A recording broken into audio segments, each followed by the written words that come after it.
Okay guys, let's make the jump.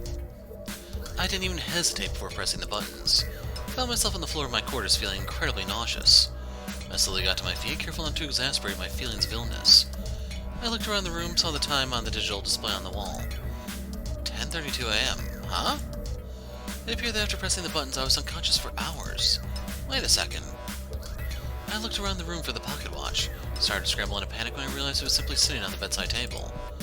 I placed the watch in my pocket and headed towards the dining hall. A feeling of dread washed over me as I realized I was late. The deletion game would have already started. I quickly sprinted towards the dining hall without stopping for anyone or anything. All thought of the watch was clear out of my mind by that stage. As I approached the doorway, I could hear Dai's voice booming from the dining hall. Are you accusing me of cheating? Yes, I am. You are cheating. I should have lost. I did lose. Kill me! What had I missed? Did they play the game without me? Fear consumed me as I burst into the dining hall worried about Kimiko. What's happening? I stood taking in the scene that was unfolding in front of me. Beatrix was staying closest to me. Beatrix? Is that you? You're alive? You're a girl? An attractive girl. What? Of course I am. The girl part, that is. I tore my eyes away from Beatrix and scanned the room. My eyes settled on... heroine? Yeah, and you are... heroine. The pocket watch worked! This is great, we did it! We did it! I grabbed the hands of my male doppelganger and we jumped up and down gleefully in celebration of our breakthrough. Yeah. I hate to interrupt this moment you're having with yourself, but I have a job to do and, as such, I have to kill you. Well, one of you at least. Wait, we lost the game? Well, yeah, Kimiko and I were the vampires and we failed to create enough vampire babies. Wait, Kimiko will die as well? See? Even the girl knows I'm supposed to die too. I'm sorry, Capitan, but you won't be dying today. But I lost the game. It is in the rules. Wait, I don't understand. You want to die? If you were dying, then I want to die too. And I should. It is the rules. I thought back to the rules of vampire children. Wait, that's right. If this is a Bonnie and Clyde scenario and you lost, both should die, right, Dai? I looked over at Dai, who seemed to be nervous for the first time ever. I don't remember saying that. But you did. What's wrong? Why don't you want to kill the captain? That was never a rule. But it was, look. The male version of myself pulled out an identical tablet to the one I owned and played the recording of the Vampire Children video. And indeed, there it was. Why was Dai lying? Here she was, clearly disregarding her own rules, plain as day. Enough! I once had an ounce of respect for you, Dai. At least you stuck to the rules before. But now... Dai grew more furious with every word spoken. You will die now. Not before you kill me! The captain threw herself in anger at Dai's projection, who flickered as Kimiko passed through her. Kimi, please, let me die alone. I would rather you live. I never want to experience a day without you. The captain and my male self embraced. I could see their tears mingling as they streamed down their tightly pressed cheeks. So, in case you're wondering how you unlock that part in the mail route, right here, this is how. So if you don't have the mail route here, you don't have the option to sacrifice yourself, you have the only option of letting the other one die. I stood motionless as I watched the other version of me accepting his death as well as he could. Dai summoned her wheel and the male me was summarily sentenced to death. Well, this was Kill me, please! Die, please! Everyone is dismissed. Please prepare yourselves for the announcement of the new deletion game tomorrow. I said kill me! Ugh! How many times have I told you? Stop breaking your own rules! This again. The others began silently filing out of the dining hall while the captain remained adamant about convincing Dai to let her die. The captain knelt on the floor sobbing uncontrollably. It was now just the three of us in the dining hall. Look, I'll let you in on a secret, okay? Because I like you. Kimiko lifted her head up slowly, rivulets of soft, salty tears converging at the tip of her chin. You're right. I can't kill you. What?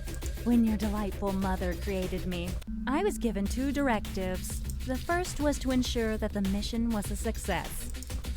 I was stunned that Dai was being so open. Perhaps it was because she was flustered at being accused of breaking her own rules. And the second directive, which was to override the priority of the first directive without exception. was to ensure that my daughter lives. The mission's success plays second fiddle to your survival at all times, no matter the cost. That's why you're still killing people? Ding, ding, ding, ding! I surfaced when we no longer had sufficient resources to maintain the current headcount for the mission. But then I realized that we can actually run the mission with the skeleton crew and, better yet, it statistically increases the probability of you living out a full life. You were killing the crew so that I will live longer? The captain's internal conflict is palpable. My mother prioritized me over the success of the mission? I guess she did. Who would have thought? Kimiko and I were both reeling at the revelation. The reason why Dai killed was not simply resource-related. Wow! I can't believe how good it feels to finally get this off my chest. The truth really does set you free. Kimiko was no longer listening to Dai. Her attention turned to me. Her face was gaunt and pale. Heroine? Yes, Captain? Do you still have the pocket watch? Is it functional? I pulled out the pocket watch and saw that it was still lit up, just like this morning, albeit in a different reality. Yes, it is. May I please have a look at it? Of course. I handed the watch over to Kimiko, who inspected it intrigued. And you said that this button activates it? The captain indicated the button on the top. I nodded in response. But I have no understanding of how to control its destination. Oh? What have we got here? Dai was now peering over the captain's shoulder with interest. Thank you. You have been an integral part of this mission. My cheeks glowed with embarrassment. Well, thanks, Captain. Dai, lock down the dining hall. The captain spun on her heels and left the room. Aye, aye, Captain.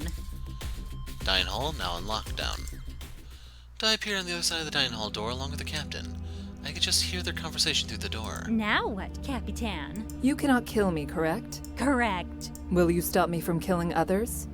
Rather, would you kill at my command? Oh, Captain, I thought you'd never ask. You've got me weak at the knees here. Very well. Could you do me a favor and clean up the dining hall for me? With pleasure, Captain. Disinfection cycle in the dining hall will commence. No, Captain, please. Dai appeared in the dining hall with me. She seemed honestly sad. Sorry. Are you really? The dining hall's warning lights and klaxon activated. Felt the temperature in the room rise rapidly. It might be hard to believe, but yeah, kinda. I actually have a soft spot for you, but you heard the captain. I can't override a direct order. Dai shrugged noncommittally as the effort it took to draw breath increased. I'd like to stay with you as you die, though. I don't really have a choice in the matter. I couldn't make you leave you if I wanted. Do you want me to leave? I thought about it for a moment. No, I don't want to die alone. Okay, I'll keep you company. Thanks, Dai. The heat made my eyes sting, so I closed them. I could feel my skin and hair burning in patches, and I thought I could feel the sensation of my blood boiling in my veins. Through the haze, I thought I could hear Dai begin to sing. Playing a game with hearts and minds. All is lost in the sands of time. Love and betrayal in the depths of space. Quantum movements take their shape. Suicide by hanging on hopes and doubts. We are deleted. So if you open the timeline, that should be the... why do they have the... This annoys the hell out of me, man. So there's the jump thing. If we switch to boy... Which one's Kimiko's route? I don't remember. So when we choose to sacrifice ourselves, we should get this node. So let's hop on back, shall we?